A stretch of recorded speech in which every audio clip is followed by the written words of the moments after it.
Well, hello once again, everyone. I thought today I would show you how to play Round Midnight by Thelonious Monk as kind of a chord solo, with some kind of cool substitutions. And then also maybe we'll talk about some improvisation on this tune.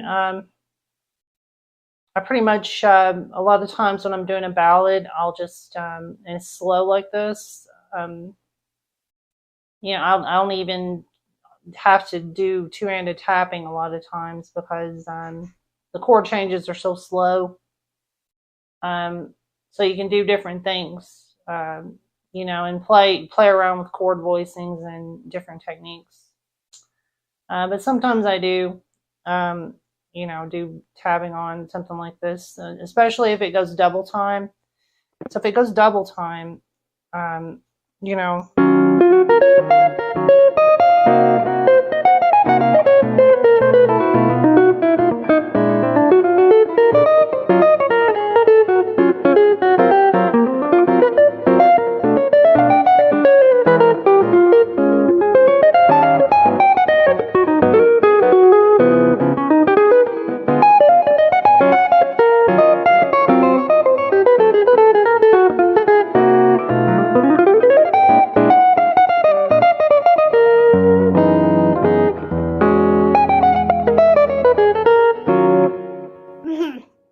So yeah, and you heard me play the whole tone lick that Monk always played. Anyway, yeah. So let's delve in here and dissect what's going on. All right. So basically, the first chord you got is an E minor 9. So yeah. So what I like to do, I forgot who I heard do this originally. Maybe it was like Barney Kessel or Lenny Bro or Joe Pass or somebody. I don't remember who it was. But anyway. So what I like to do is just walk down chromatically with the bass. So we got top melody. This is really not part of the melody yet. There's where the melody comes in. So E minor 9, you have a D and a B flat.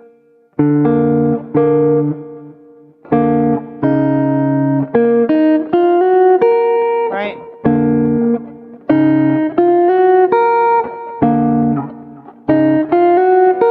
That's the way I do that.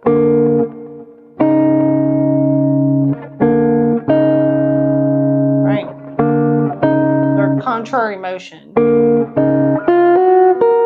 And then it's you slide into the ring finger, pinky,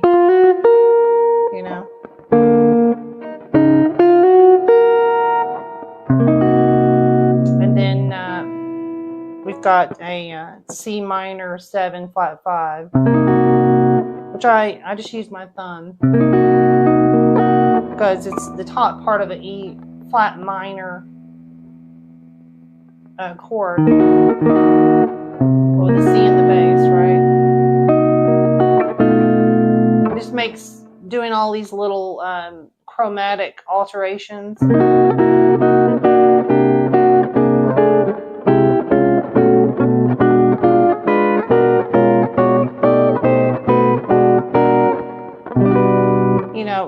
easier when your thumb is stationary rather than having to do this and then change from the middle finger to the ring and then the index. I just have one finger holding the bass note down, and that'll become apparent why that's a better way to do this kind of thing when I get to the improvisation, because you can literally you can treat this like a classical piece sort of, but not the technique.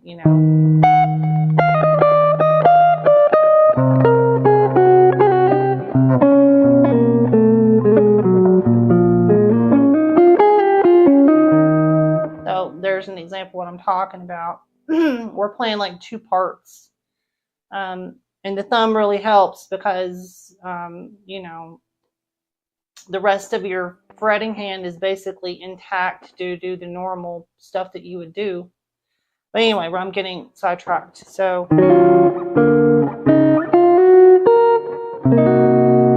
C minor 7 flat 5. So, and then it goes right into a B7 flat 5, or whatever you want to call this, a B7 sharp 11. Same thing. It's an inharmonic equivalence. So a lot of times I'll go, because the 7 in the C chord is the melody. I'll go like,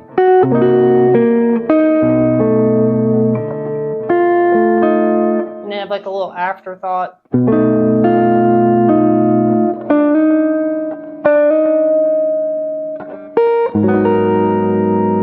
Over to A flat minor 7, add 9. The 9's on top.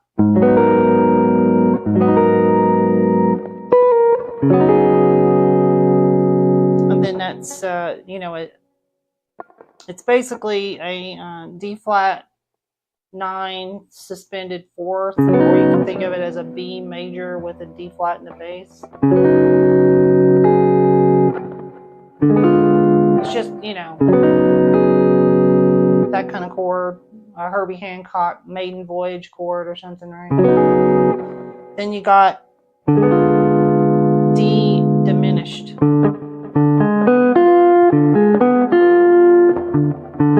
Just a passing chord. Back to E flat minor 9.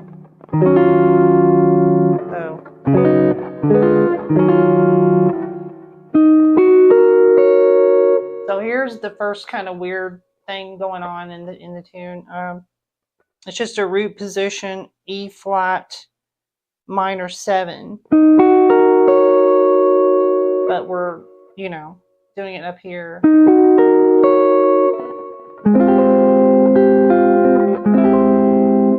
So this is just a substitution I came up with. I didn't play this in the other video version I did of the song before. But I kind of like this.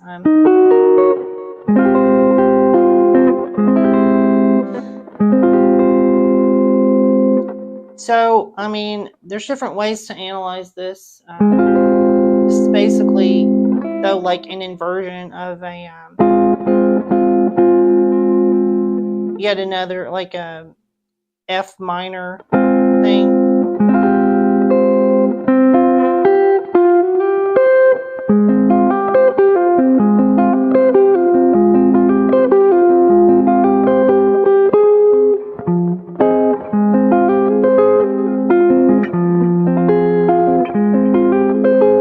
Based off of the 3rd.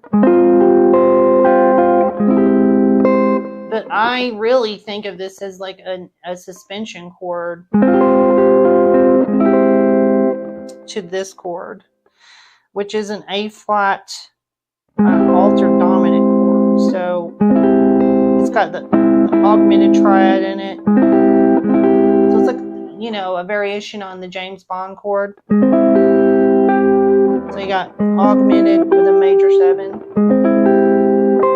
And then that note's doubled on top, which gives you C major.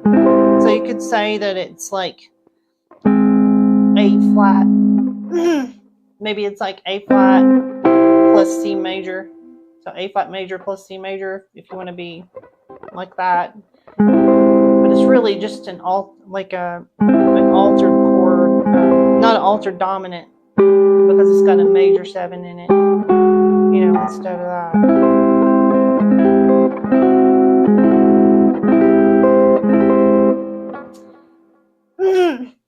But I'm kind of having it function kind of like an altered dominant chord, if that makes sense.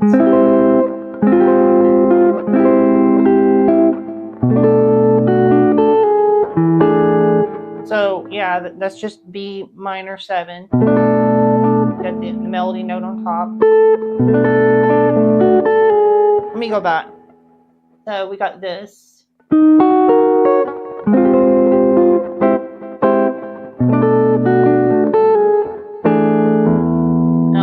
mean, that resolves to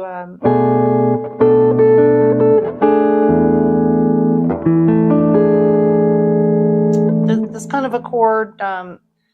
It's really just a passing chord that I've turned into one of the main chords in the chord melody. It's just like another suspended thing, like a E sus 9, E sus 4 9, dominant 9 chord, but it's got that in it. So it's got the third and the suspended fourth in it at the same time.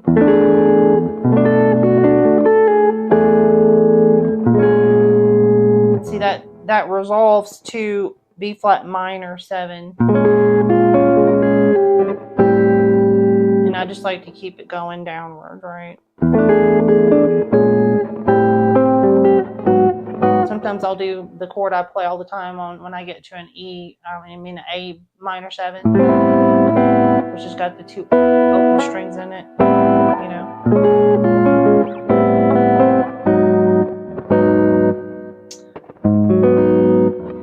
So, yeah, then here, same thing, same kind of chord shape as before, except this is A flat minor 7.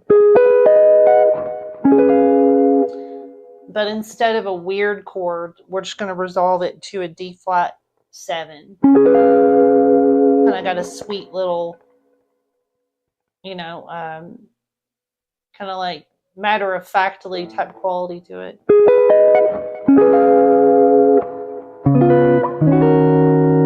Okay, so that D flat 7 down here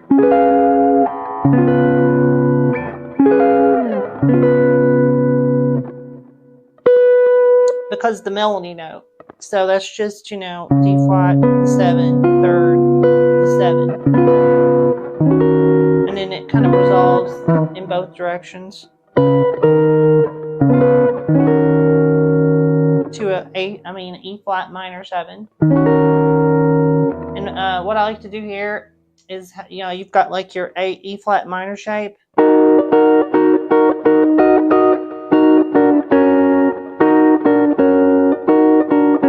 Little piano thing.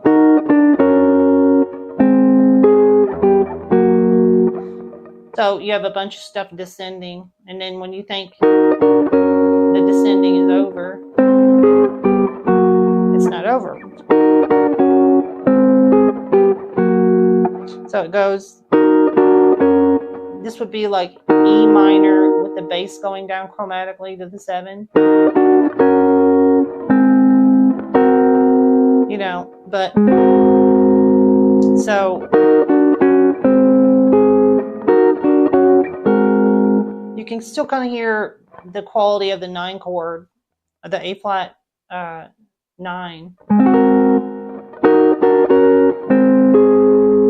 And then that's just A flat major going down to the G flat. And I like to go down here and play the melody note here. It's got more of a bright, open kind of quality versus, yeah.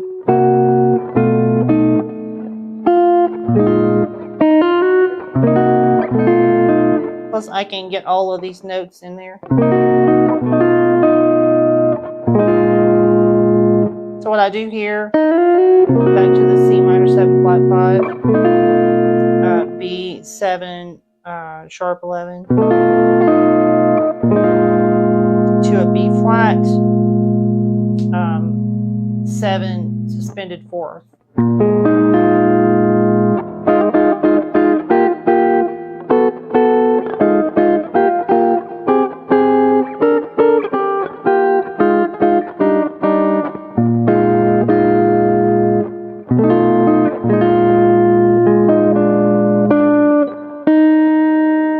Resolves. Instead of resolving here, I just go ahead and go to this G. It's a G flat 13 sus 4, but I play I've got the 7 here and the 7 on top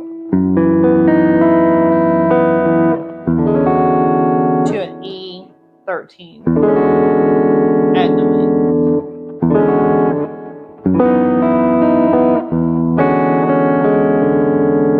All right, so and again, because I'm playing with my thumb, I can play that chord very easily. If I was trying to do this properly according to whatever, I'd have to do this, and it's very painful and awkward. You can't even really do it, you know, but it's very easy to do that.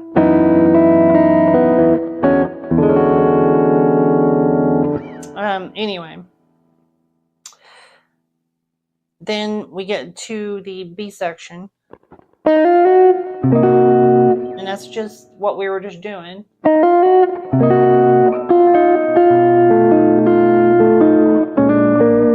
And that's just got the little bluesy.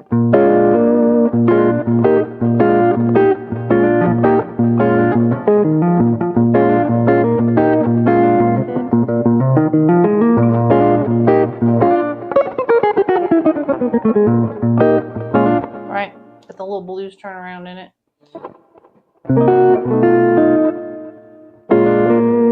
And I like to hit the E13 again, just because it sounds cool. It's like a tension resolution substitution chord.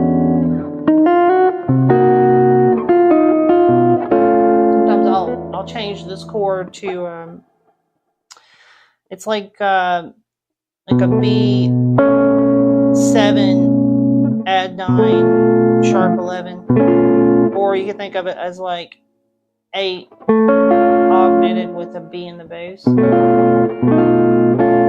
It's got kind of a bizarre quality to it.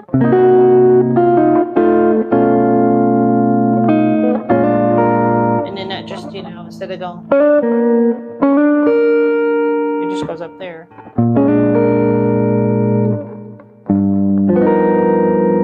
And then we have a G7 sharp 5 with basically a sharp 9 or a minor third on top.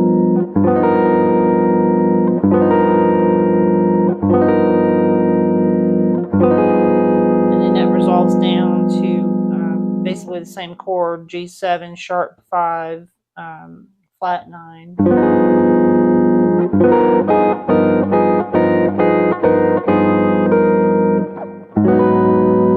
To A flat minor 7. You know, you got the minor third on top.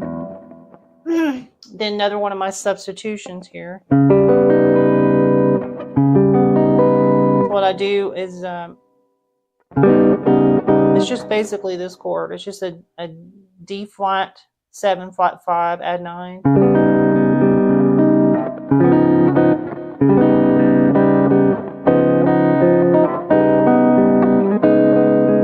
Right. Except you have the 7 the doubled on the top. And then that resolves neatly to a G flat major 7.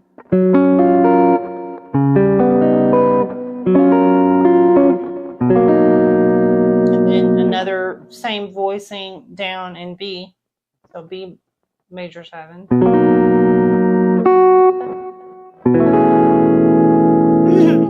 So here, another one of those suspended 4th 9 dominant 9 chords. So you could play it like this. I just think it has like an extra kind of neat quality with the suspension in it. And I'm going to play a dominant 9 with a regular third in it right here.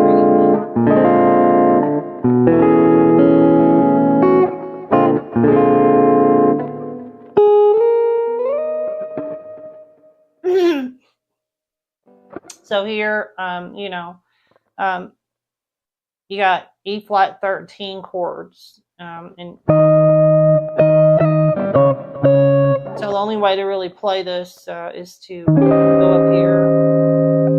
So you got the 13, and then the 2 octaves above the E flat again, which is their melody note, and that just goes down. D flat, 13, B13, and then here's a little tricky part. So you could just play B flat 13, right? Instead of that, though, I like to do this. This is another one of those James Bond chords.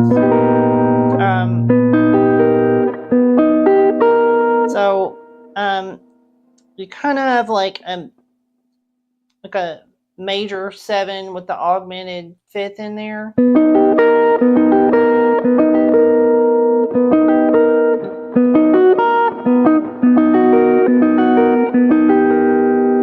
So you got a sharp 5 of a B major 7. So it's a B major 7 sharp 5 with the B flat in the bass. So as a guitar player trying to tell you what voice that was, that's probably what I would tell you, write down in notation.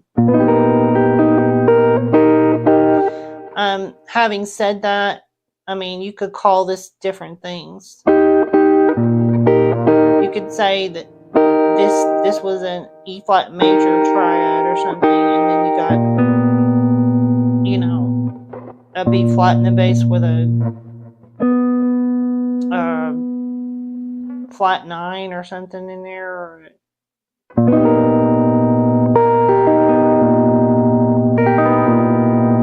But anyway, so there's that chord. To this one. And these are just like those poignant chords that, end the whole melodic sequence.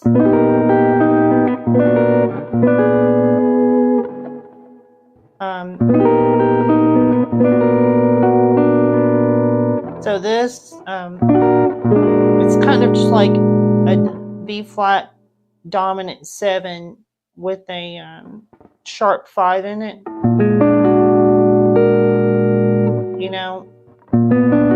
But again, we have the flat 9.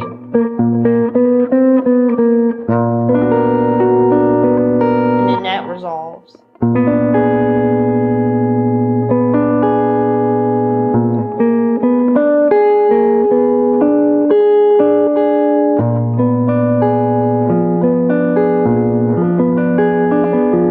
So I kind of think of this different ways. You could say it's an inversion of another chord, but I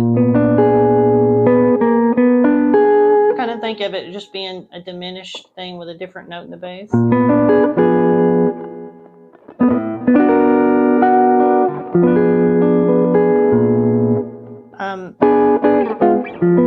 So basically built out of F diminished, but with a B flat in the bass.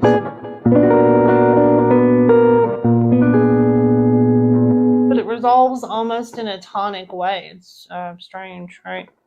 But this is an interesting sequence. So this is like suspended to the next chord, which resolves sort of, and then this is suspended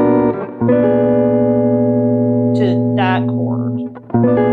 So it's like a double, not suspensions in the traditional sense of being 2s or 4s or something, okay, but like just in the resolution, it's a chord that resolves into another chord.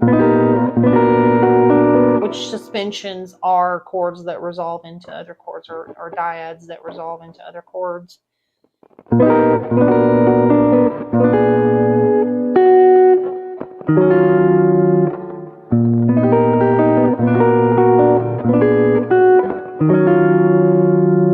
Okay. That puts us right back at the top. So again, all of this done again.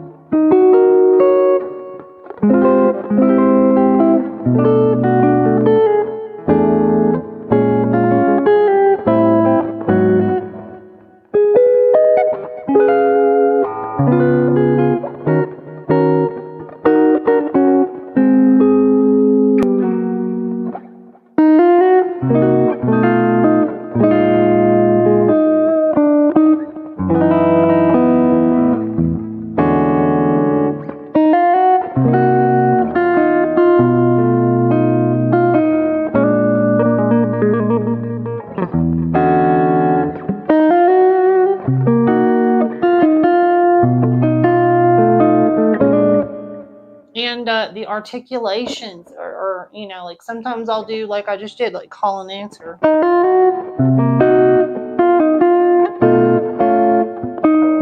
And that's where it's good to have other voicings or substitutions to use, so because you can then use that as a response to the melody or something.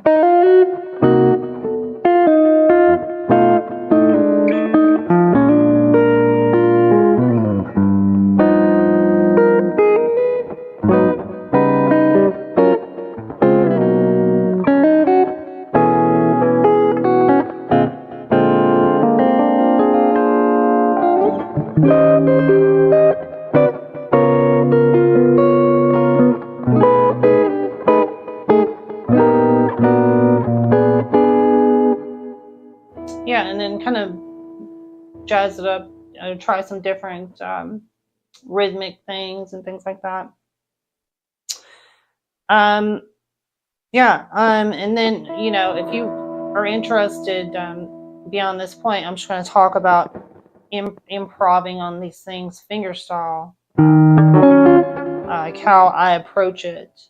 So again, I typically there's different ways to think about jazz improvisations. Like even though I'm playing like a fast tune sometimes, if it's very easy, even if you're playing on the changes and it's very easy to like not be able to hear the chord changes because it's just like a weird sequence or it changes key very frequently, I'll oftentimes just play two-handed because it is just another indication, even if it's not like on all the time. I mean, I know I keep playing this, but you know, like as an example.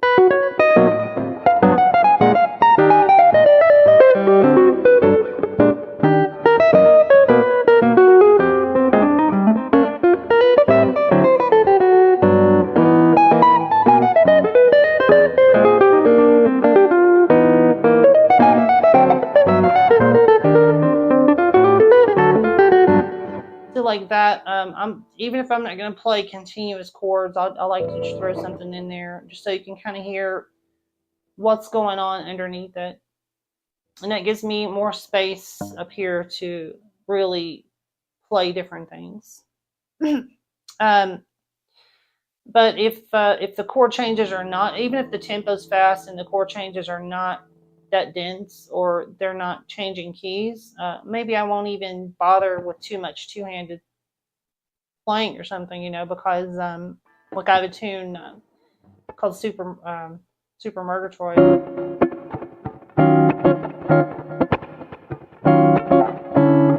It's just like it does in cycles, so that tune's just got like 2 chords in one section, then it's got 2 chords in another section.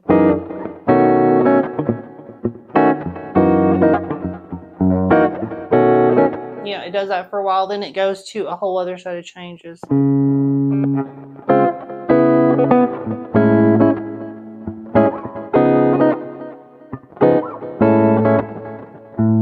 So it's, you know, it's got 3 different sets of chords during the solo section, which you vamp on, independent of each other.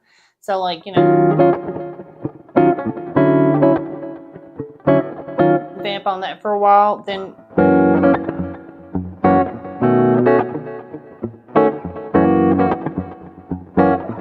vamp on that for a while, then you get another.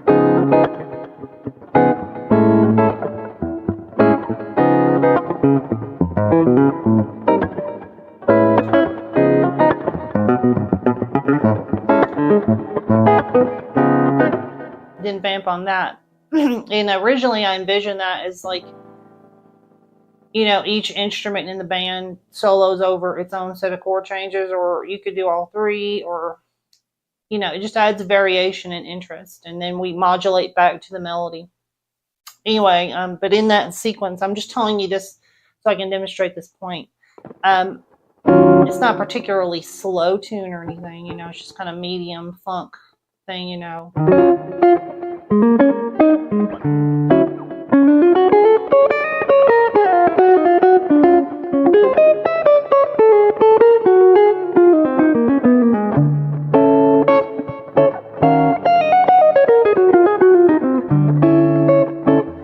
So, you know, you can kind of get through the changes just fine. Without having to even do any of that, although I might do it anyway. Same goes for the other ones. So it just adds variation, you know. But it's like a need to thing, you know. When I start doing the two-handed stuff, obviously a lot of time. All right. So why am I talking about this? So this kind of tune where it's real slow. So there's kind of a lot of chords. But because it's so slow, so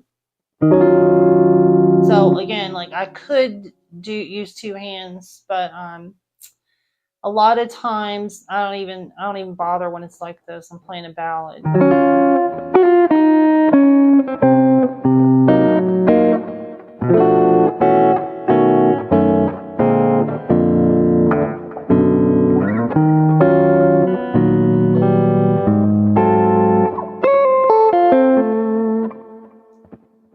Because, you know, you can kind of just treat it like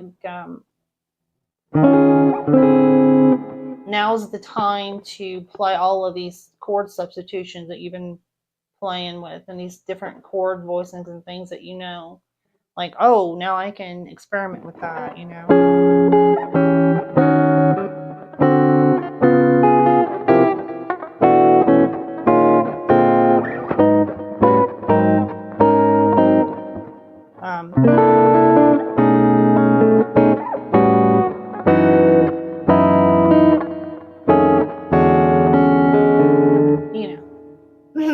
That kind of thing. And, you know, different styles too. So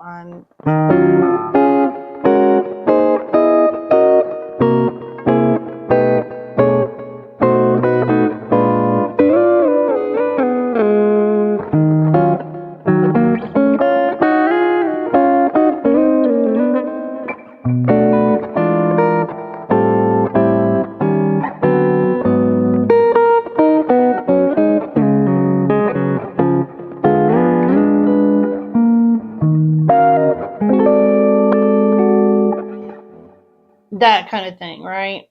And those are all just playing with the chords. For a lot of years, I would play in these different groups, and this was like before I really started like trying to apply bebop to two-handed type playing. I was mostly playing two-handed stuff like as just pieces. But at that time, like we would play out of chord charts books and stuff like that, real book. And I'm the kind of player that, like, as long as you show me the chord chart, I can do that all night long. You know, just like walk the bass with it while I do read the chords and all of it, right? So after you do that for a lot of time, you start kind of coming up with your own substitutions because it gets boring. You see the same chord all the time. You're like, oh, Jesus Christ, I got to come up with a different voicing for this. Yeah, you got to come up with your own voicings after a while, or it gets to be really annoying and kind of generic. So maybe after seeing like E flat 9 or E flat 7, you know, you got your 7. You got your 9, you got your 13. Maybe I'll start using that voicing. It's in a Steely Dan song too.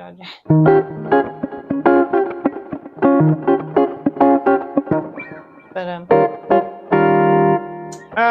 yeah, and that leads you to start start trying different chord voicings based on those shapes and like where your fingers are and what you can do, move to chromatically, and then you figure out what that is. So yeah, so we're playing a fingerstyle solo over these chords, right? So it goes without saying, you want to be able to like just, you know,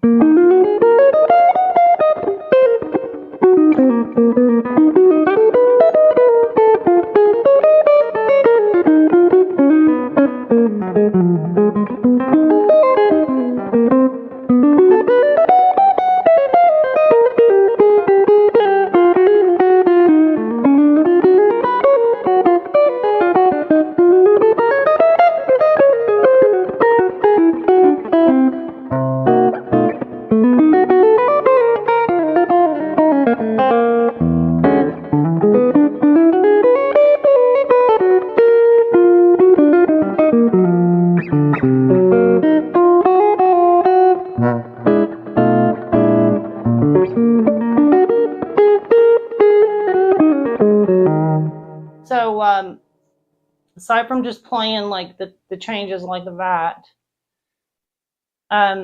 you can hear in different places, like I kind of heard like a bluesy kind of a lick, which is not necessarily in character for a lot of like traditional jazz guitar, especially the way I was trying to do it.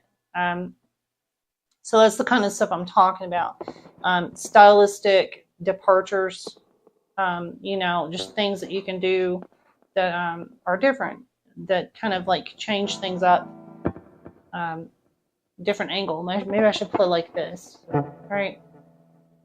Like one hand is huge here, and I try to get this way, and this hand is huge now, and I just moved like 6 inches or something, you know, like. Anyway, so I tend to think of this almost like it's like watching Segovia or somebody play, or Paco de Lucia.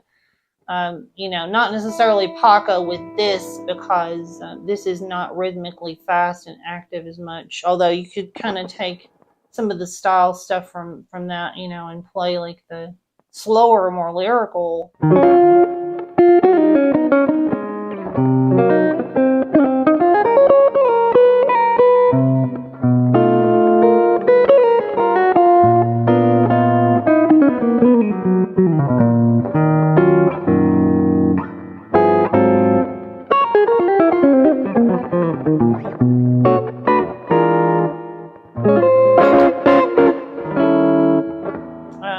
You know, just little stylistic things like that. The Spanish flamenco type way that the melody is played with the chords. But with this kind of tune, more often than not, I just kind of look at it like it's like a classical-esque type of approach.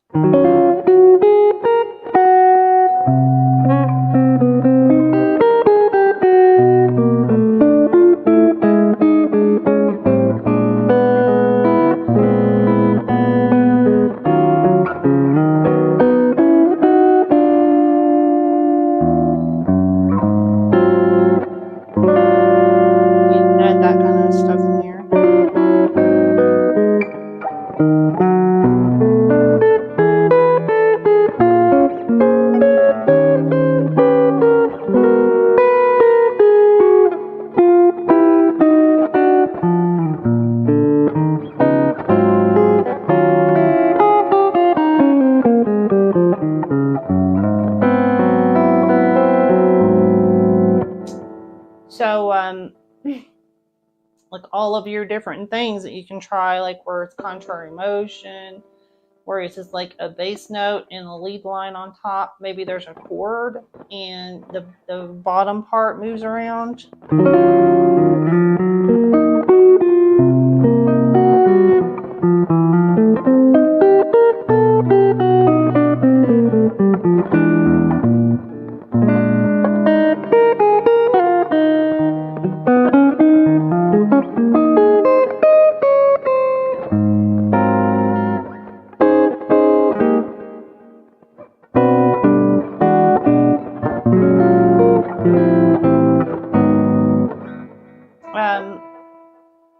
the sky's the limit, right? It's just kind of like playing lyrically, looking for interesting things. It depends on how modern you want to get with it, you know?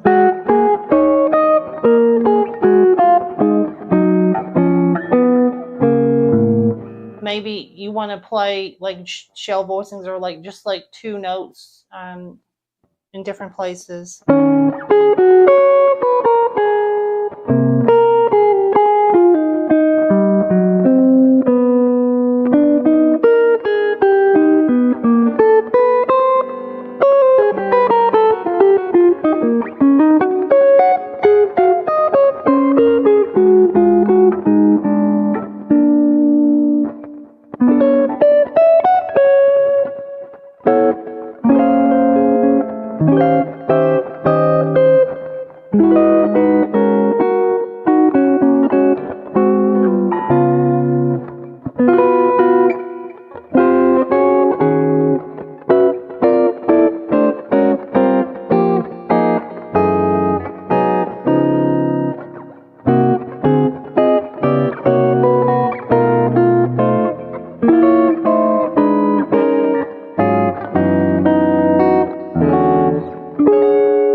So sometimes I'll do that kind of thing with the two hands.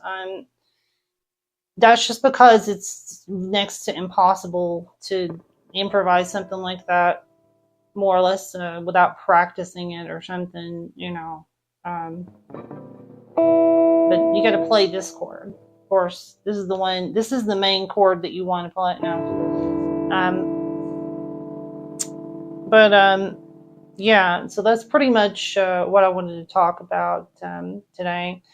I kind of hope that you've gotten something out of this. I think a lot of what I'm trying to say on a cognitive level, it's just like your skill, your theory knowledge is what helps you arrange the melody.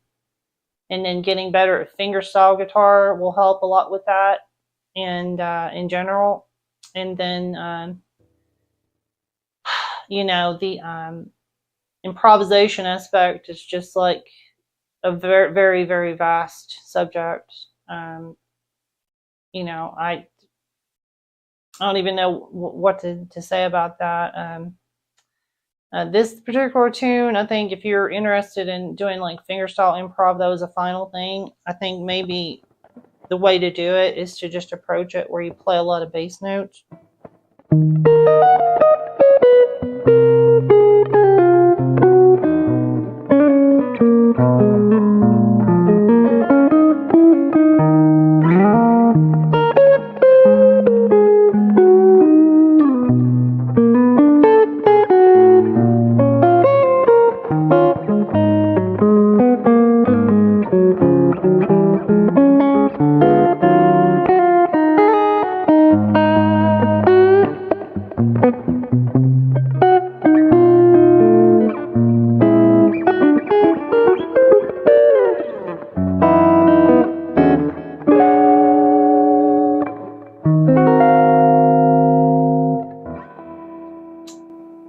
Anyway, again, hope you gotten something out of this. Don't forget to like and subscribe, and hopefully I'll see you again in the near future on another video. Bye now.